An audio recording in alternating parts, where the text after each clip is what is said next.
Now, for me personally, I don't get the opportunity to watch the tournaments as often as I would like. But for the Tekken World Tournament, I always try to pop in and watch where I can. The tournaments are really fun to watch despite the top tiers. Now, Tekken tournaments overall, they're pretty fun. It's great to see the best players use characters. And it's cool to see an underdog win or some unseen region making a grand entrance like Pakistan recently. I think it's good to watch these tournaments too in order to support the game with viewership. The more people who watch leads to more attention for the game and possibly more resources being allocated to the game itself. So that way there's more content for us, the non-pros. Also, I think it's a really good way to build your own knowledge base on the game and how it's played so you can see how different characters are played. You can see what they're capable of.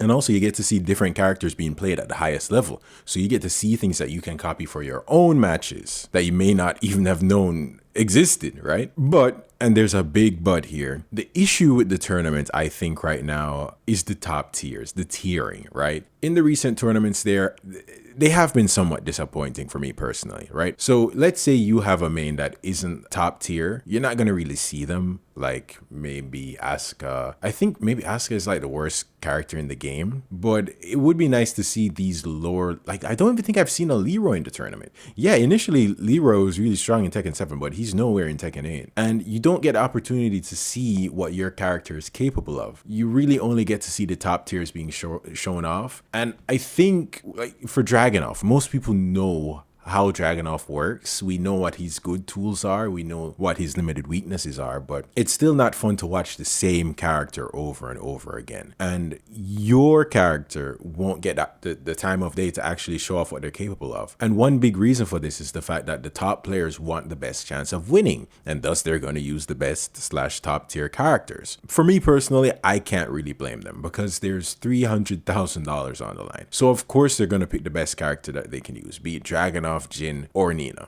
Even though I think Nina is a bit more difficult to learn, but I think Dragunov is rather easy. Like, I've used him in the practice mode and he's not that difficult. To me, it makes sense to use Dragunov if you want the highest chance of winning. There is the downside of everyone knows how to play Dragunov and thus play against him, but he's so good that he covers his weaknesses really well. And because of this, you don't really get to see that variety that would be nice to have, right? Like seeing, seeing different characters get played. That's fun. It's fun to see how different people adapt to different characters. Now, before we continue, I think I should go over the top tiers. Off the top of my head, I think it's Jin, Nina, Feng, Shaheen, Claudio, and Dragunov. Hey, can't forget Dragunov. Though, in the initial groups, I was happy to see that there wasn't a lot of Dragunov. But then when it got to Group D, this is where it really sunk into me that there is a serious problem with the balance of Tekken. It was called Group D for a reason. I think only one match did not include Dragunov. Most of the matches,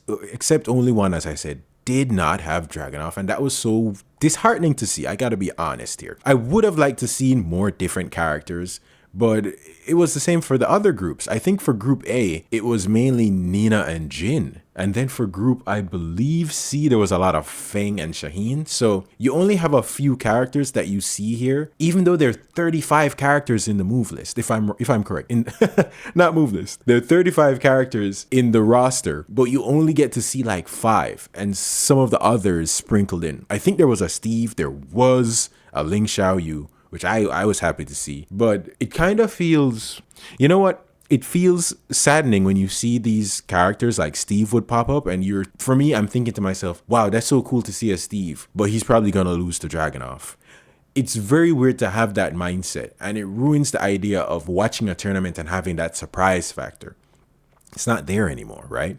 But there is one top tier character that I didn't mention yet, and that's Yoshimitsu. During the tournament, there were so many Dragunovs, Jins, and Ninas. The top tiers basically took over most of the tournaments when you're watching them, so it's hard to actually watch the same character on repeat, especially when it came to Group D, where it was basically infested with Dragunov. But there was one Yoshimitsu, played by, I believe, Farzin, who beat Ulsan's Dragunov. And that was amazing to see. It was fun to see a very specialist character like Yoshimitsu getting the time of day. And Yoshimitsu isn't easy. He's not an easy character to learn. He's got a lot of moves. He's very situational. You need to pick the right move for the right time. or the right situation. And I can really appreciate that because that shows that there's high level Tekken being played here, as opposed to Dragunov. Not to say that these players aren't high level players, but seeing him on repeat, it doesn't bode well for making a fun watching experience. You get me? Now, seeing Yoshimitsu beating Dragunov, that's the kind of hype I want to see. I like Yoshimitsu being a top tier. He hasn't really been a tournament character in the past Tekkens, but he's an interesting character to watch. Just because he's so gimmicky, he moves around a lot, he's got different stance transitions, he's a cool character. But even though he's a good character in Tekken 8, I noticed something. You don't see a lot of him compared to the other top tier characters. And I think because he's a harder character to use. If you are a pro player, you want to ensure that you are mitigating your chance of risk as much as possible. You want a character that's easy to use, that gives you the best reward or the highest amount of wins possible, right? Something safe. And I think Dragunov and Jin and Feng fulfill that criteria. Nina, I think, is in a similar position as Yoshimitsu in the fact that doing her high level techniques, it requires a lot of practice and time investment. So for these pro players, I don't think time investment and execution is really the thing, but they don't want the possibility of having like incorrect inputs and dropping combos. I did notice quite a few dropped combos when people were playing Nina, so it shows that they weren't really comfortable with that character. But there are people dropping combos all the time. It's tournament, there's a lot of nerves. It may not be your execution, it could just be that you're kind of stressed out. Now, to be fair, in the later groups there was more variety, but will the top 8 mainly include Dragunov, Jin, Shaheen, Feng, and Nina? Honestly, I don't think I want to see that. I want to see more of the roster in tournaments, and it would be great to see an unknown character or an unknown player pop up like Arslan Ash again. That would be so cool. But I think with the way Tekken is right now, we may not see that up until they patch the game. And I think they may very well patch this game after the Tekken World Tournament.